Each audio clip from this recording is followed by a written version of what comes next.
It's Santa. Yeah, it's in the middle of the summer, so that's why Daddy's having a little tequila.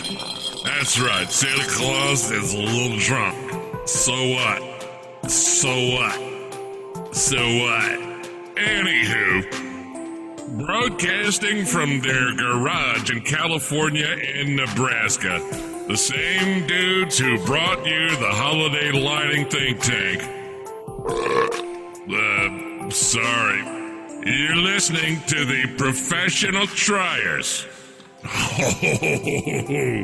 Vinny's sitting on Santa Claus's lap. Good boy, Vinny. Here's Vinny and JR. Welcome to part 2 of our Christmas Expo episode. We have added 2 more people to the call, and we are going to get into the important stuff of classes and the education portion of Christmas Expo. But before we get into that, I still have the same not so great co-host for part 2, Vinny. Yeah, but I try really, really hard. Well, that's why we are the professional triers. I mean, I feel like trying's worth something. Yeah, but I'm going to give Vinny a chance. He's going to get to introduce everybody on part 2. Also because he has a funny story about our added guest. Okay, so I will introduce them. These are some of the people that I have absolutely no doubt in my mind that no one will disagree with me when I say these are 2 of the greatest people on earth. They love Christmas as much as anyone does, and they are hilarious, adorable. They are great and nice and kind, and I do not know a soul on earth that does not love these people. Walter and Jackie Monkhouse, hello. Hey! Well, hello. I'll tell you, that's some very generous compliments there. It is well-deserved, sir. Very well-deserved. I don't know anybody that doesn't get help from your website on a daily basis. You guys are amazing for the community.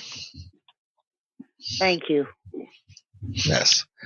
I will tell you a story. This paints a picture of both what Expo is, as well as a little bit about Walter and Jackie. This story kind of fits in. One of the very first Expos I went to, I still was at a point I didn't know a whole lot of people, but I had learned that the hotel lobbies are the place to go to get to know people. And I was down there, didn't know a whole lot of people, and I start having a nice conversation with a couple people that offered me some beers out of a LSU cooler. And I thought, I as a Nebraska fan, I don't know that I want to drink these, but there's no real rivalry there. I'm fine with it. So I went ahead, and slowly over the night, I got to know Walter and Jackie. And I have just loved them ever since. That was one heck of a night, to say the least. Sure. LSU fans now. Yeah, good old Ed Orgeron is doing well for you guys down there, right? Yeah, and we're just sick over the baseball team that got beat this week, but they're up here in my country. Goes. They are up here in my country in Omaha. Yep. Yeah, Vinny was trying to sell the sisters on Christmas Expo moving to Omaha. I'll tell you what, it may be a nice place. I don't know. I've never been. Well, I tell you what, next year, if LSU makes it to the World Series again, you guys have got a place to stay here. Good. Well, thank you. The door is open. We appreciate that. So what do you think, JR? You want to give a little intro of what we're here for? Well, yeah, but Joyce and Janice are still on the Joyce show and too. Janice are still here. I skipped over there. I was so lost in I was just Walter and Jackie are here, and I was all about it. He was puppy eyes, bromanced. So you mean we can't talk about them? Oh, come on, Jackie. Oh, you still can. Absolutely. Absolutely. Good one, Jackie. I mean, they talked a lot of shit on you in there. Oh, we had a lot to say about them, so I guess it's hush hush now, huh? Oh well. Good one, Jackie. So, yes, Vinny, after we introduce the rest of the show, since your bromance is over there, we are going to get into a little bit about Walter and Jackie, a little bit about their display, which everybody probably already knows everything about it. But we're going to get a little background from them and what their role is for Expo first, and then we're going to get into the education portion of Expo. So, Walter and Jackie, would you like to tell us a little bit about yourselves, a little bit about your display? Go ahead, Jackie, and just tell them all about it. We both looking at each other. Okay, who's going to do this?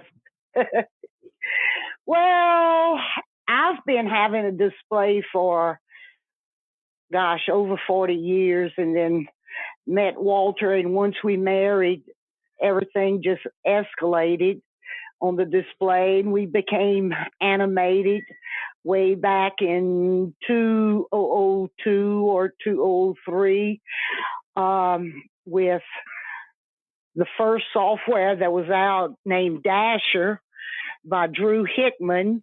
Then LOR came into existence, and we got into Lightorama. And of course, we were all incandescents at the time. And then we kind of moved up from there. First, Walter, the first year, spent an entire year building a train. I don't know if you've ever seen the train we have. It's but the main element in our display that kids absolutely adore. And then we moved up from there. Somehow somebody put the word out. We had a decent display, I guess, and we appeared on HGTV that year in 2002 or 2003, if I'm not mistaken. And then we more or less started building from there. And a few years ago, Walter came up with the color motion tree, which was the first pixel tree to have pixels aligned. And that was before the day of X-Lights. We had all these beautifully aligned pixels with nothing to program them with. So after much research, we got into Madrix, and we had our first year of a color motion tree, which was the first really pixel tree around. And from that point on, things just continued to escalate to where we are now. And this past year, one of us came up with a bright idea of building a 88-foot matrix as a background to the display. And by the time the matrix was built, Walter couldn't walk, and we had to postpone our display for this past year because of that matrix. Well, we got it built, though. But we got it built.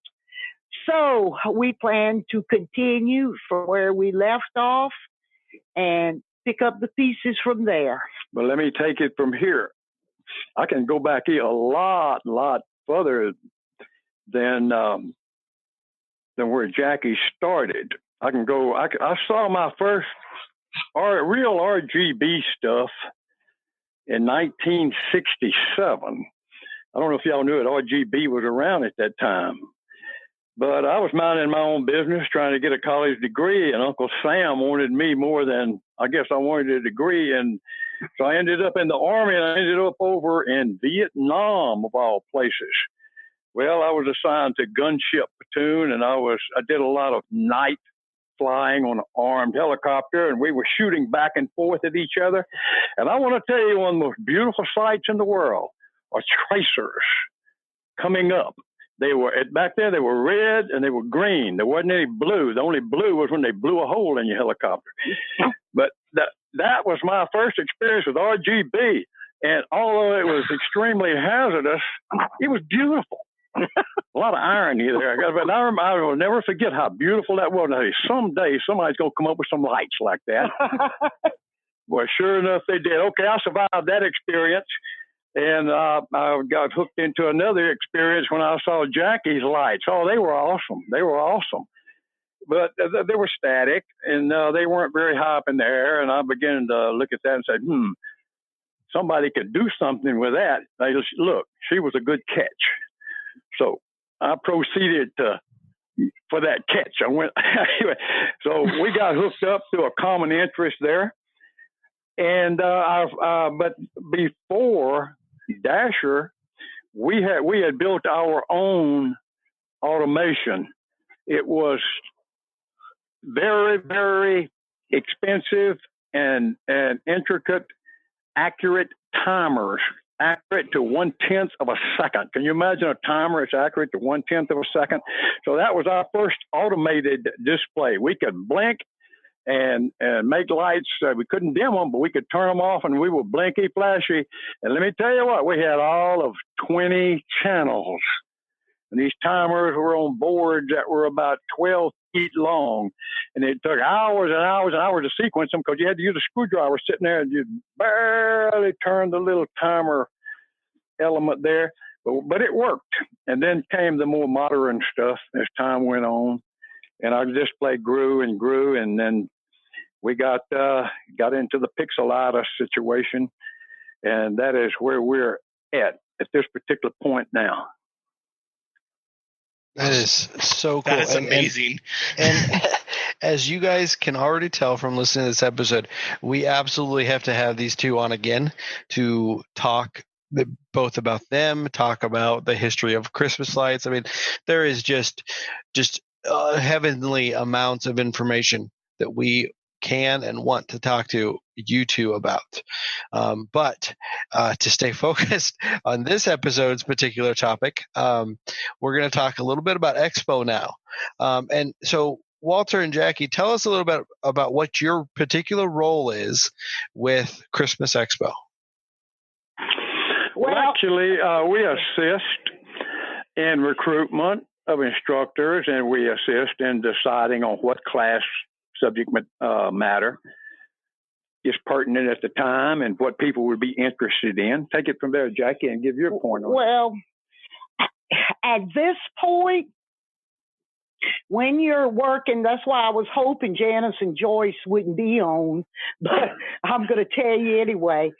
At this point, when you're working with someone like Janice, who is so well organized and so efficient, our job has become really less and less, or maybe I should say easier and easier. Yes, indeed. Okay.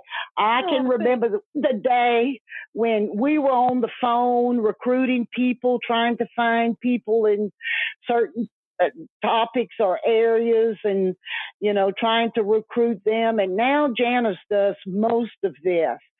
And I mean, her organizational skills are just phenomenal. And what we do, she usually sends us a description of each course and of course the instructor name and a little background.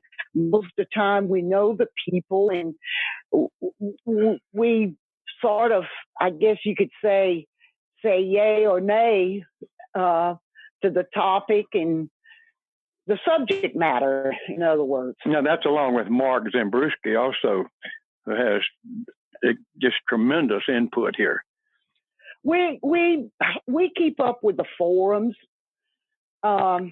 every day, so we know a lot of the people on the forums, and we know more or less what people are interested in and what the talk is at that time. And we can sense what they like like to have and things of that nature. And we just kind of pass that information on to Janice.